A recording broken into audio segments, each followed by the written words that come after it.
Alright guys, in today's video we're going to be doing something a little bit different that I don't normally do on the channel here. We're going to be covering a little bit of drama surrounding PlayStation and the PlayStation 5 that I feel like it'll be relevant to the channel. I think that this is something that is worth talking about, especially the first thing we go over, because there was some misinformation and I did see some people talking about it.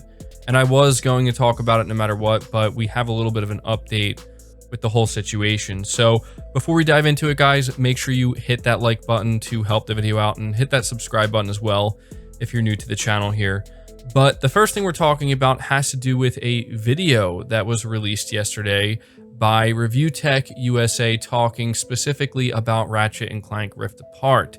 And this video was frustrating to a lot of people because it was clearly just frankly not a good video. You could tell that there was a lot going on here that just, it really wasn't a good look. It was a very clickbait video, but essentially what the video talked about is disappointing news regarding Ratchet and Clank Rift Apart. And the disappointing news was in regards to the performance mode that Ratchet and Clank Rift Apart is going to offer. For those who may not be aware, Insomniac Games confirmed a while ago that there will be both a fidelity mode that runs at native 4K 30 frames per second, as well as a performance mode that runs at most likely an upscaled resolution at 60 frames per second. Now, it's worth noting that Insomniac Games has not officially revealed what that resolution is when playing the game at 60 frames per second. But if Spider-Man Miles Morales or even Demon's Souls Remake, if those games are anything to go by, then it's probably going to look really, really good, and you're going to have a hard time even noticing the difference in resolution, honestly.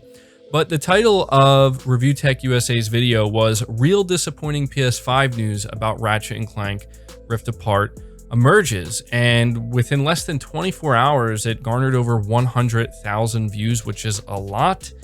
And it seems that not everybody was upset with it. I guess maybe because they didn't look into it enough or whatever, but anybody who, you know, was paying attention, they kind of realized this doesn't seem like disappointing news at all. In fact, this just doesn't seem like news at all. And the reason for that was because he cited an article. And this article was months old. It released in August of 2020. And it said in an interview with Famitsu, the developers confirmed this, but didn't state what the resolution drop would be. Basically, the developers confirmed that there is a fidelity mode and a performance mode. It goes on to say it could be down to 1080p, or it could be anywhere between that and true 4K. The chances are that most casual players won't notice, and it'll look great no matter how you play. Still, it's nice to know there are options for those who want them. And so ReviewTechUSA kind of ran with that and really made it sound like this was essentially confirmation or close to it that Ratchet and Clank Rift Apart's performance mode was going to run at 1080p. And we have not received any type of confirmation of anything like that. And he really spun it into a very negative thing. Now, I want to let everybody know that there is some good news here, and that is that ReviewTechUSA has actually responded to this, and this is why I'm covering it, because again, like, I think that there were at least some people who walked away from that video believing, in fact, I know that there were some people who walked away from that video believing that this was some type of confirmation that Ratchet and Clank was going to be 1080p in performance mode, because I had multiple people asking me my thoughts on it. I'm like, wait, like, Insomniac Games didn't confirm this. I haven't heard anything about Ratchet and Clank being 1080p. And he put out a apology video. So he unlisted the original video, which is good. I mean, it's unfortunate that it was out for that long and it garnered that many views, because again, that's a lot of misinformation being spread. But his video, it's short, but it's good. And it's titled "My Apologies to Sony and Insomniac Games." And he owns up to it, which I think is good.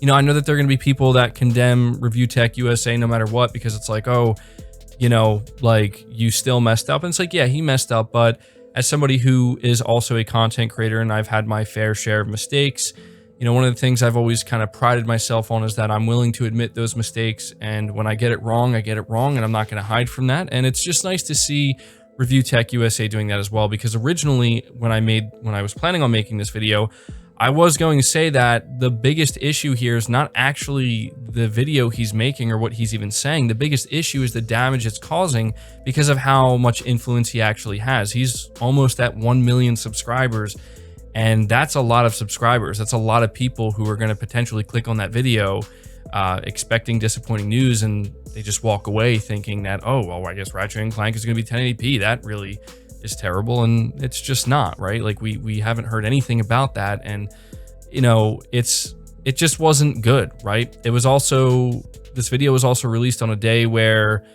Insomniac Games was celebrating the fact that their game went gold, and I believe the community manager at Insomniac Games actually responded to ReviewTechUSA's Twitter or his tweet of the video, basically saying like, you know, I'm paraphrasing, but he's basically like, yeah, this isn't really news, man. Like, you're just kind of twisting this. And so it's just nice to see that it was corrected, because, you know, this is relevant to me. And the main reason I'm even talking about this is because I fell for the clickbait. Like, I am very excited for Ratchet and Clank Rift Apart, and based off of everything I've seen and heard about the game, it's been nothing but positive news. And so, you know, when I saw that title, I'm like, legitimately thinking to myself, did I miss something? Like, did some piece of information slip by me, or it just came out and I wasn't aware of it? When I watched it, I'm like, that's not a thing. And I'm just glad to see that he, you know, apologized and, you know, corrected the situation, because that, you know, that in my opinion was doing needless damage to potentially Insomniac Games and Ratchet and Clank, a game that, again, I'm very excited about. And I saw a lot of people mentioning this, and I wanted to just take a couple minutes here to let you know the situation and what went down. And there we go. So everything is cleared up now. It will be interesting to find out what Ratchet and Clank's performance mode does run at. But again, I just want to end it by saying this. I played Spider-Man Miles Morales, which is another Insomniac Games title, in its performance mode, and it looked stunning. I really had a difficult time seeing the difference in resolution, specifically between the 4K native mode that ran at 30 frames and the performance mode. Same thing with Demon's Souls, and I expect no different with Ratchet and Clank. But we're going to move on from that and talk about something else that stirred up a little bit of drama, but in my opinion, this is not nearly as serious. I just wanted to talk about it because I saw a lot of you mentioning it, and I just wanted to give my thoughts on it.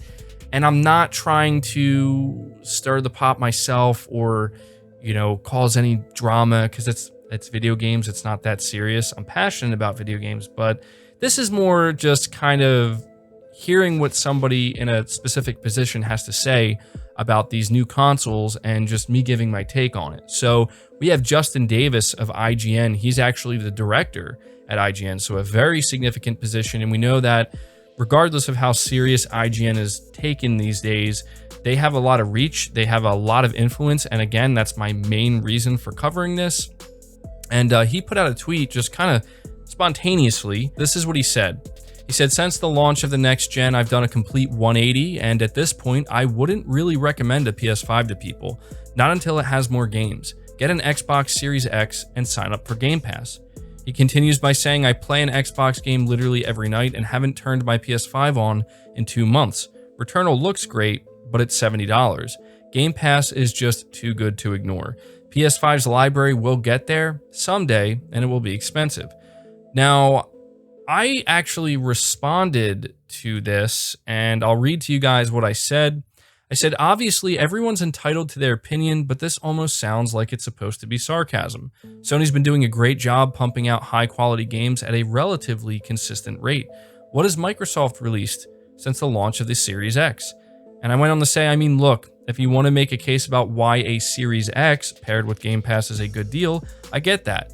But to pit that case against the PS5 and the games that have been released for it since launch, implying not enough games are on offer, it doesn't hold up factually. And I genuinely believe that. And that's my honest response, not looking to argue with somebody, but basically just saying like, okay, the Series X, it's a great console, and some people are going to prefer that over the PS5. No problem whatsoever. That's to be expected.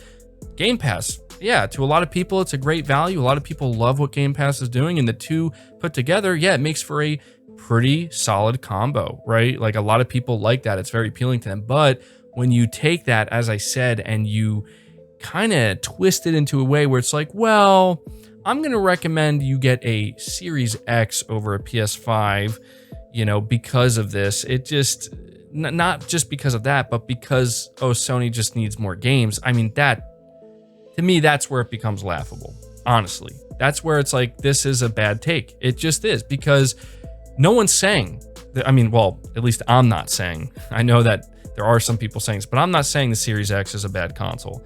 I'm not saying that people shouldn't or can't enjoy Game Pass, or that there isn't something good on offer there for people who are interested in it. But I'm also not saying that the PS5 doesn't have games, or we should wait to celebrate the PS5 or even consider buying one until there are more games. This is a weird narrative that I've seen kind of, you know, spun up recently, and it's just so bizarre to me, because I'm like, am I missing something? I feel like I'm not. Like, I feel like I bought a PS5. There was a solid launch lineup. I enjoyed that launch lineup, and there was a little bit of a lull in between, but that's always to be expected, right? And I'm playing some multi-plat third-party games while I'm waiting, and then Returnal drops, and then in less than like 2 months, I'm getting Ratchet and Clank, and then from that point on, there's most likely going to be, you know, a PS5 game releasing every month or two, right? So it's just really confusing. This is all while Microsoft, frankly, has not been doing anything even close to that. They didn't even have a proper launch lineup. I think the Medium is apparently the biggest game they've launched since the Series X came out. And I get that they're doing all this stuff with back compat and enhancing old games. And I guess technically, yes, if you haven't played these old games and you're playing their enhanced versions for the first time, then yes, technically that's like your first time playing it. So it's a new game. I get that, but it's just weird to me. This is just a weird take that doesn't make sense. You know, he talks about how Returnal's expensive and it looks great, but he's not buying it because it's expensive.